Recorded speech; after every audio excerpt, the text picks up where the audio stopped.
很多工作都需要文凭学历，该怎么办呢？有个妈妈观众说，孩子又爱看电视又爱打电动，实在不知道怎样的方向才是对孩子最好的。就是他爱什么，然后朝他爱的东西去发展才是最好的。那如果他就是很喜欢玩，然后又很懒，就是每天都宅在家里看电视打电动，好像很多小孩都喜欢做这些事情。这个重点就是我们要培养出一个来这个世界，然后努力的工作，然后埋头苦干，然后苦干实干，总有一天可以出人头地什么。然后他们每天就过得很辛苦，然后心情也很紧绷，然后很紧张的一个生活，然后就这样活了一辈子。我们希望培养出这样的一个孩子呢，还是他能在他生活里面，他开心的去好像玩耍一样的去工作，然后他的工作跟他的兴趣是吻合的，然后他就过着一种好像在娱乐的心情去工作，然后整天都觉得很快乐，然后他也得到了他该得到的，因为他很放松、很娱乐，然后很开心，所以他的振动频率影响了他能够发挥得更好，然后过着越来越好的生活然后这样过一辈子。我们需要的，希望我们的孩子是哪一种？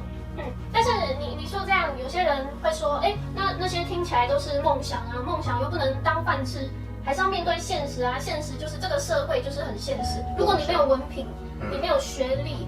你没有什么一技之长什么的，就会找不到好工作，那或是找一个薪水低的工作。对，找工作跟创造自己一个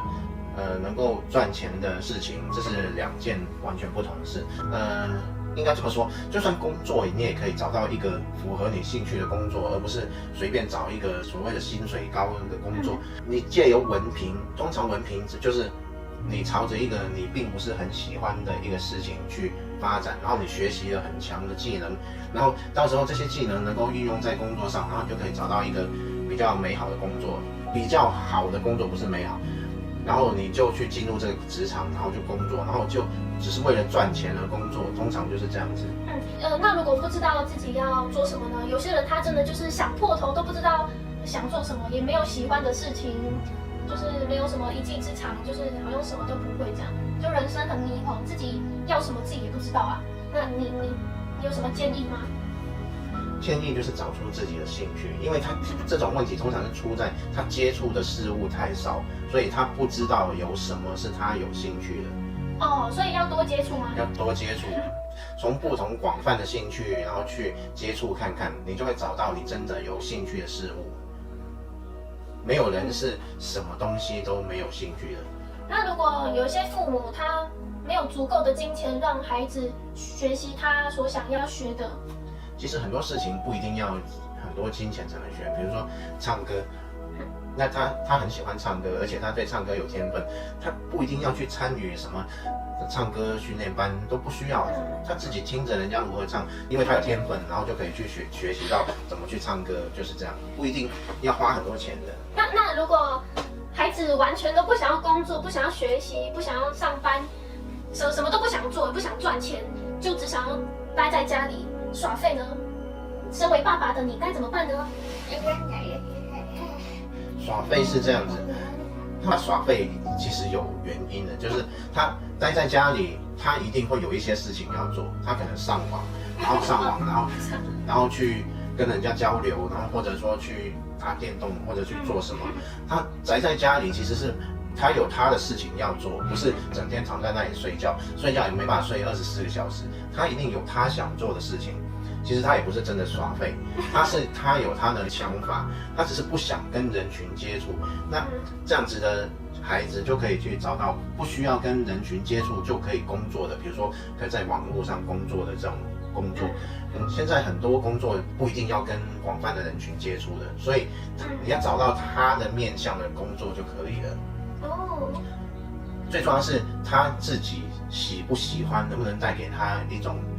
开心的感觉。这才是一个重点，因为开心的感觉，它就会显化出开心的事物回到他身上。显化法则就是你要让他在一个正面的循环下去循环，找到一个开心的工作，比他找到一个就薪水比较高的工作来的重要很多。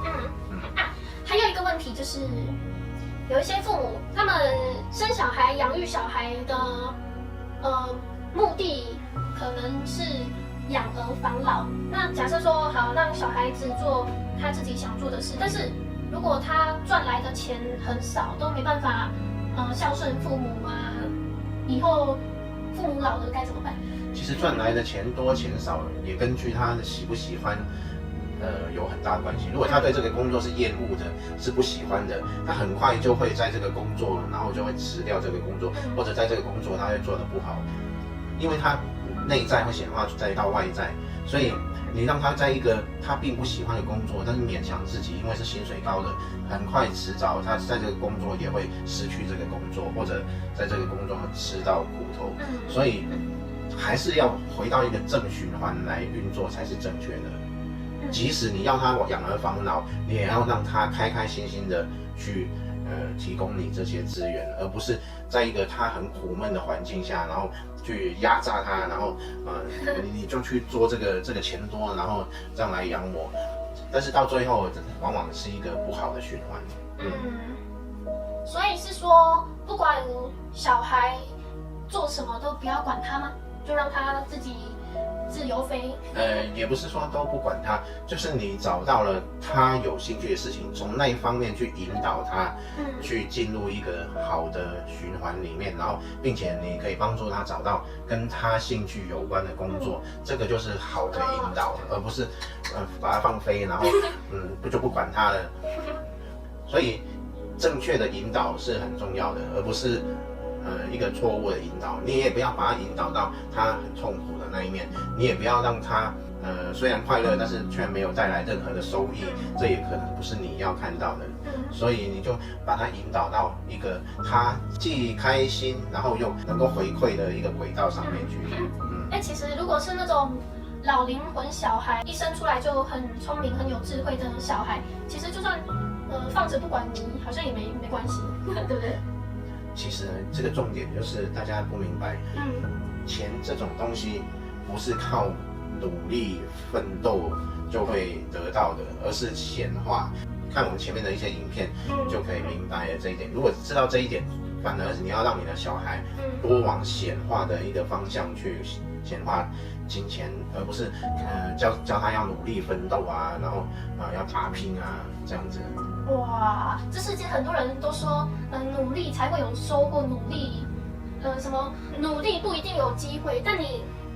不努力连机会都没有。然后你突然说一个显化法则，因为其实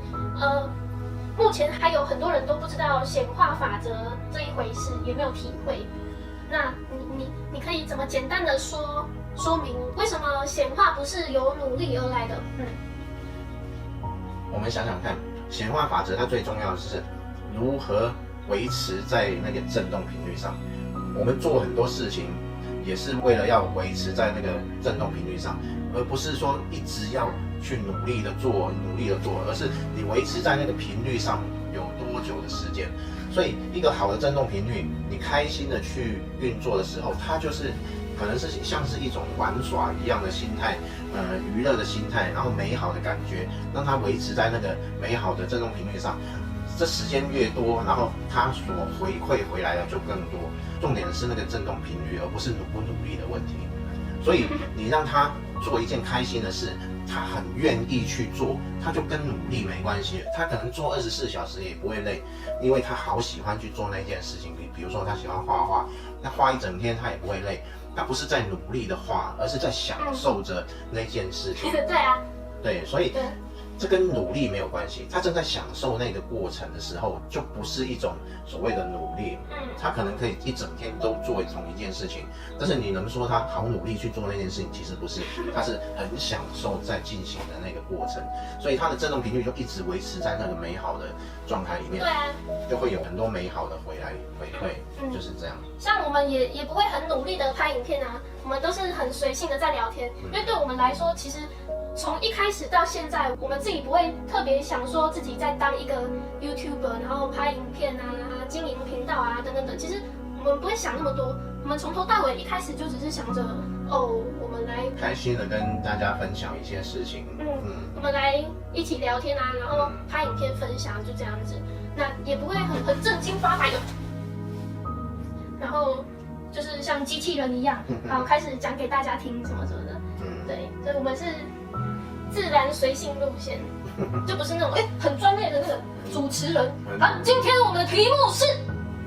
这个，那个啊，好，谢谢大家。然后口齿清晰呀什么的，还有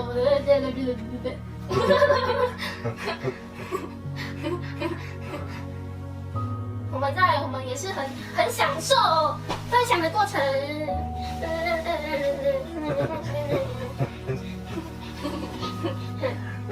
那爸爸，我问你啊，爸爸，我问你哦，那你觉得我要上大学吗？大学文凭重要吗？我要考大学吗？这个问题跟上不上大学没有关系，重点是你要让你的孩子知道大学到底有哪一些有趣的科系可以让他去感受，然后也许他对化学很有想象力，搞不好是从别的星球来的，以前就做了很多这种植物啊或者化学分析调配啊这种的事情，他来到这边，他很自然就对化学很有研究的精神，所以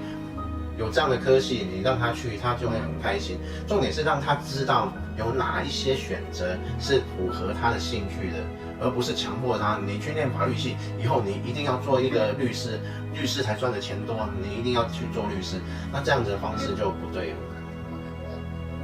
可是爸爸，可是我不想要上大学，我不想上学。如果真的不想上学，那就不要去啊。可以吗？当然可以啊。爸爸可以不要去吗？这个社会啊，大家可以看到，往往很多这个公司企业的老板啊，他都不一定是大学学历，反而是在下面被领导的那些人，都是一些很高学历、博士、硕士等等。所以，到底什么样才是发挥他所长的？那跟上不上大学其实一点关系都没有。哇，爸爸好，我可以不上大学了。可以啊，爸爸好耶。大学并不是一个指标，真的不是一个指标，不是一个成功的指标。如何显化出他在某一方面成为一个专才，这个才是一个指标。会不会有人以为你真的是我爸？有可能啊，不是啦，我们是双生火焰嘛。但是我们没有就是关系的没有关系的一种界限。所以有时候我会叫他爸爸，有时候叫他老师，有时候叫他爷爷，有时候叫他爸爸。小宝。好啦，前几集我们也有分享有关系的题目，那大家如果没有看过的话，可以再回顾前几集的影片去看哦。好，那就分享到这里啦。大家拜拜。拜拜。拜拜。